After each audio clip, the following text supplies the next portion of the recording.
안녕하세요. 오늘은 조선 역사에서 어쩌면 가장 슬픈 왕, 하지만 죽어서는 신이 된 한 남자의 정말 믿기 힘든 이야기를 한번 해볼까 합니다. 자, 이게 오늘 우리가 파헤쳐볼 미스터리입니다.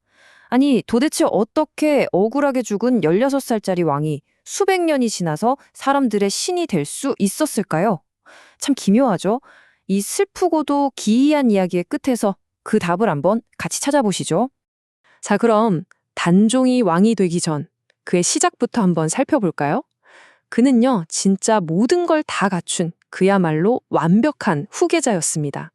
그 당시에 조선에서 왕이 되려면 가장 중요한 조건이 뭐였을까요? 바로 정통성입니다. 이 정통성이라는 게 뭐냐면요, 왕권의 절대적인 기반이자 그 누구도 감히 흔들 수 없는 권위의 원천, 바로 그거였죠. 보세요. 단종은요, 조선 왕조 500년을 통틀어서 정말 유일하게 이 모든 단계를 순서대로 다 거친 왕이에요. 그러니까 할아버지가 왕일 땐 원손, 아버지가 세자일 땐 왕세손, 그리고 아버지가 왕이 되자 왕세자를 거쳐서 마침내 왕의 자리에 오른 거죠. 이 사실 하나만 봐도 그의 정통성은 의심할 여지가 아예 없었습니다. 자, 이 혈통을 한번 보세요. 정통성이 얼마나 대단했는지 한눈에 보입니다. 강력한 왕이었던 증조할아버지 태종, 조선 최고의 성군으로 꼽히는 할아버지 세종, 그리고 적장자였던 아버지 문종을 거쳐서 적장 손인 단종에게로 이어지는 그야말로 흠잡을 데 하나 없는 완벽한 계승 라인이었던 거죠. 근데 여기서 끝이 아닙니다. 그의 정통성을 완성하는 마지막 퍼즐 조각이 하나 더 있어요. 그게 뭐냐면 바로 궁궐 안에서 태어난 최초의 왕이라는 겁니다. 이게 왜 중요하냐면 이전 왕들은 모두 아버지가 왕위에 오르기 전에, 그러니까 궁박, 사가에서 태어났거든요. 근데 단종은 태어나는 그 순간부터 이미 왕궁의 주인이었던 셈이죠. 운명 자체가 달랐던 겁니다.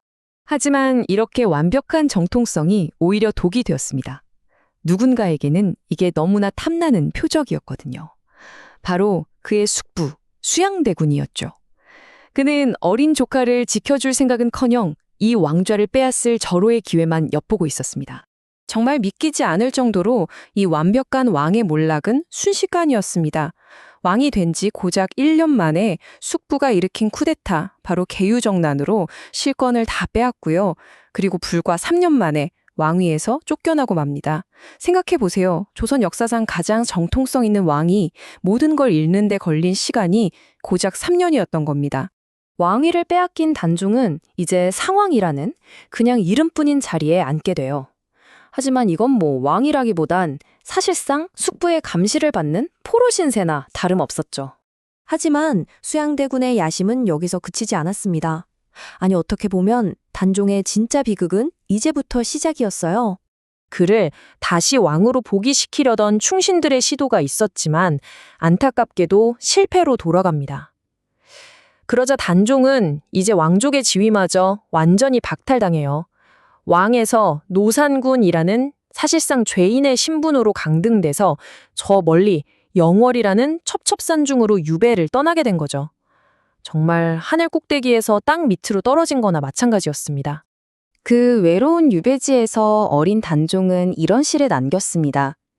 500년이 넘는 시간이 흘렀는데도 그가 느꼈을 고통과 외로움이 글자 하나하나에 사무쳐서 그대로 전해져 오는 것 같지 않나요? 그리고 결국 1457년 그 외로운 유배지에서 단종은 사약을 받고 맙니다. 그의 나이 겨우 16살이었습니다. 자, 그런데요. 보통 이야기라면 여기서 끝나야겠죠? 하지만 단종의 이야기는 여기서 끝나지 않습니다. 오히려 그의 죽음은요, 완전히 새로운 이야기의 시작이었습니다. 이제 우리가 맨 처음 던졌던 그 질문으로 돌아갈 시간입니다. 네, 공식적인 역사는 승자인 세조, 즉 수양대군이 썼죠. 하지만 백성들의 기억은 전혀 달랐습니다. 특히 그가 마지막 숨을 거두었던 그 영월 땅의 사람들은요, 억울하게 죽은 어린 왕을 너무나 가슴 아파했어요. 그래서 목숨을 걸고 정말 위험을 무릅쓰고 몰래 그를 위한 제사를 지내면서 그의 기억을 지켜나갔던 겁니다.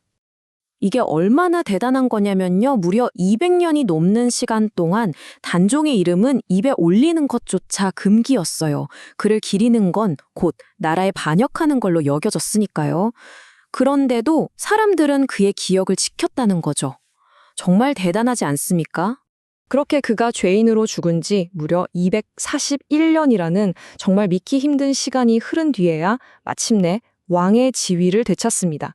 바로 숙종 임금 때였죠. 사실 당시 숙종에게 이 복권은요, 단순히 과거의 잘못을 바로잡는 걸 넘어서 쿠데타로 세워진 역사를 바로잡고 왕실의 정통성을 다시 한번 굳건히 하려는 아주 중요한 정치적인 의미가 있었던 거예요.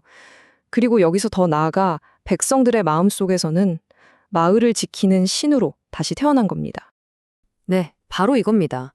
이게 우리가 맨 처음 던졌던 질문에 대한 답이에요. 권력자들이 쓴 역사 속에서 그는 반역자였지만 수백 년 동안 이어진 백성들의 기억 속에서 그는 순교자이자 신이 된 거죠. 결국 역사의 최종 판결은 권력이 아니라 백성들의 마음이 내린 셈입니다. 자, 그런데 500년도도 지난 이 이야기가 왜 지금을 사는 우리에게도 이렇게 깊은 울림을 주는 걸까요? 아마도 이건 단순히 한 왕의 비극적인 이야기, 그걸 넘어서 진실은 언젠가 반드시 밝혀진다는 믿음, 그리고 역사의 잘못을 바로잡는 진짜 힘은 결국 권력자가 아닌 평범한 사람들의 기억 속에 있다는 그런 보편적인 메시지를 담고 있기 때문이라 아닐까요?